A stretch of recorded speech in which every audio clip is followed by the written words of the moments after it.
Alright guys, we have some breaking news coming from Walt Disney World, and it is news regarding steps towards returning back to normal, and we also have some news regarding the Disney Cruise Line and the brand new ship, the Disney Wish. So let's jump right into it and let's start talking about the brand new Disney news. Now, last week was the second quarter earnings call for Walt Disney World. Now, before that earnings call, the CDC actually made a huge announcement and stated that fully vaccinated people do not have to wear a mask nor socially distance away from people that are also fully vaccinated.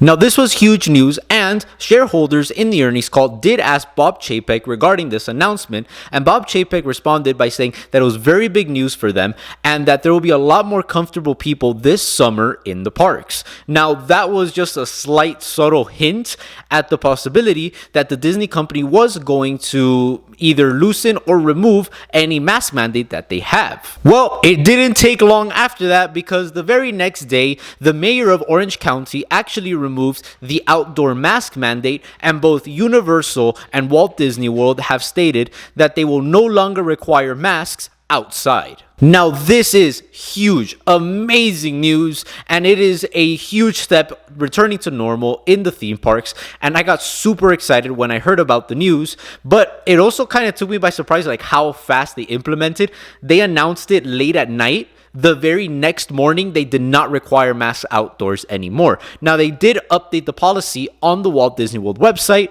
Let me read it. All right, it starts with, face coverings are required for all guests ages 2 and up and cast members. Please bring your own face coverings and wear them in all indoor locations except when actively eating or drinking while stationary and maintaining appropriate physical distancing. Face coverings are optional in outdoor common areas at Walt Disney World, but are still required upon entering and throughout all attractions, theaters, and transportation. Now, that is the brand new updated policy. From here on out, you do not have to wear your face mask when you are outside, so you can walk down Main Street USA in Magic Kingdom without wearing your face mask. But the minute that you step into one of the stores in Main Street, you will have to put it on, and also once you enter the line queue for a ride. Now, Disney had to clarify this a little bit, because with physical distancing, the lines, they get spaced out, and then a lot of the times the line actually reaches outside of the line queue area of the ride itself. Now, Disney has come out and said that when the line extends out of the physical line queue, that is a common outdoor area, and you do not have to wear a mask at that point. But the minute that you cross the sign of an attraction and start the actual line queue, you do have to wear it, and you would have to wear it throughout the entirety of the queue and the attraction itself. Now, this is huge news. It's a step towards normalcy, and it's going to be great not having to wear a mask in the super ultra humid and hot Florida summers. Now, my family, we still have our October vacation booked, and we're super excited to go back. And now with these updated policies, yeah, it's not like the entire face covering policy was removed altogether, but it is a step towards normalcy. Now you don't have to wear it outside, and it's a good change, and it gets me excited that we're taking the steps towards normalcy. Now, let's switch over to the Disney Cruise Line, because Disney did announce the pricing for the maiden voyages of the Disney Wish. Now, I'm going to be honest with you. When I first saw these prices, I'm like, that is insane. But when you start to look at other factors that play in, it's actually not that bad. Now, let me break it down, right? So for the first voyage, right, the maiden voyage itself, the 5-day Bahama cruise, for one guest or two guests, you're looking at $5,600 for an inside stateroom. Now, that may seem insane, but when you compare it to other cruises, like for example, the 7-night Eastern Caribbean cruise on the Disney Fantasy, it's a basic cruise. It's around the same time frame. It's not that big of a difference. Now, it is true that the cruise on the Fantasy is 7 nights, and the maiden voyage for the Wish is just 5 nights, right? You lose 2 nights. But still, this is the maiden voyage of the Wish. It's the first ever cruise on board the brand new ship. And not just that, there's going to be a lot of demand for cruising next year. You know, the minute that cruising starts to, roll out and start up again, there's going to be a huge demand for it.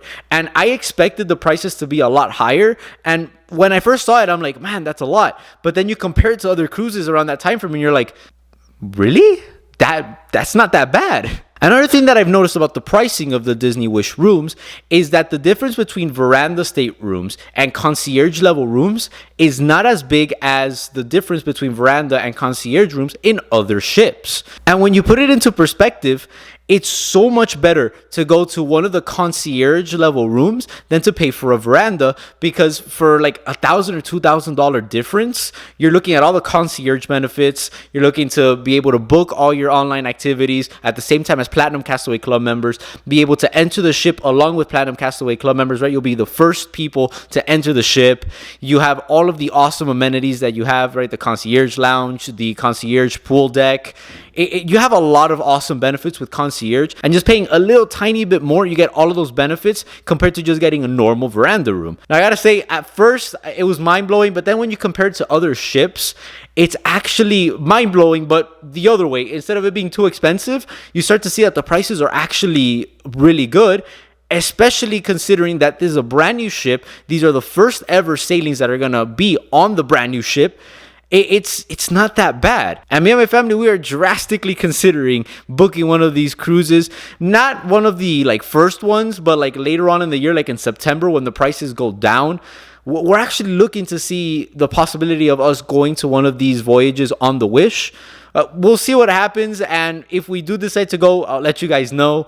But the prices aren't that bad. Well, those are the two like breaking news headlines that Disney has released in the past week. And it's gotta be so excited because I just love seeing everything start to return back to normal and seeing Disney start taking these steps in my favorite place in the whole wide world.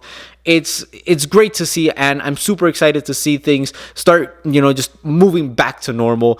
And also on the Disney Cruise Line front, I love seeing brand new information being released about the Disney Wish and seeing that the rooms are not going to be that expensive. It's awesome. I love to see it, and it's just getting me excited. Now, I would love to hear from you guys. Let me know in the comments below what you think about all of these news, what you think about the mask mandate being loosened in Disney World, and also about the Disney Wish. Also, if you enjoyed today's video, smash that like button and hit subscribe. I upload a brand new video every Wednesday.